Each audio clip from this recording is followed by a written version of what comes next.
அனிதா நேற்று ஆறாவது எங்க சின்னமா போன் பண்ணியிருந்தாரு. கார் ஒன்று வாங்கிட்டாங்களாமா. பணமெல்லாம் எங்கதே வச்சுக்கிறாருன்னு தெரியுமா? தமிழ்நாடு இருங்க அந்த அக்கா எனக்கு தான் போன் பண்ணி இருந்தது.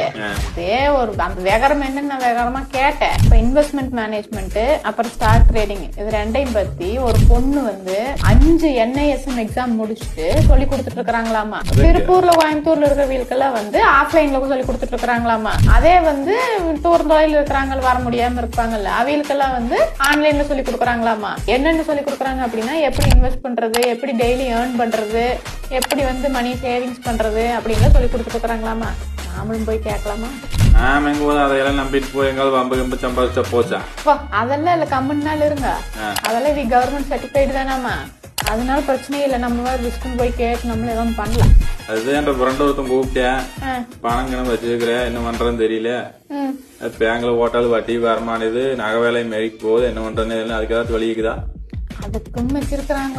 மியூச்சுவல் ஃபண்ட் எல்லாம் இருக்குதுல்ல அதுல எல்லாம் வந்து எப்படி வாங்குறது எதை வாங்குறது அப்படின்னு வந்து சஜஸ்ட் பண்றாங்க. அந்த சஜஷனை கேட்டுக்கிட்டு நாம வந்து நம்ம சொந்த இதுல நம்ம இதை யூஸ் பண்ணி வாங்கிக்கணும். நான் நம்பர் வாங்கிட்டாரு நாமளும் பேசிட்டு அவங்களுக்கு கொடுக்கலாமா? வாங்கி கொடு, நானும் பேசிட்டு அவனுக்கு கொடுத்துறேன்.